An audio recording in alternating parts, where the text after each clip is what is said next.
Tonight in Seoul, the uncomfortable calm of a country in mourning.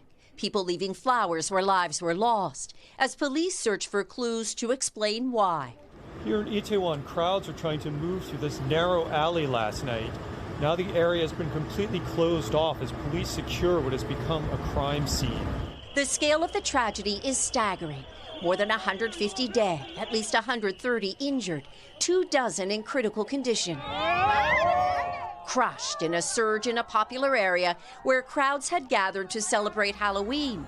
An estimated 100,000 people trying to move through narrow streets.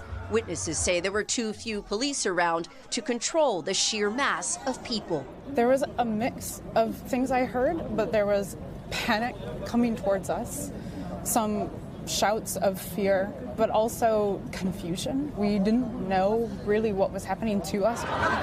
Then people started collapsing, like dominoes, said one survivor. In videos of the scene, music is still blaring from bars, muffling cries for help. Authorities say nearly all victims have been identified, most of them in their 20s and 30s, and mostly women.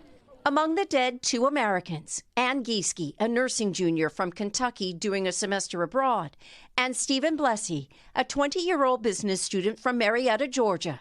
His father, Steve, made frantic calls, then received one from U.S. officials, telling him his son had died.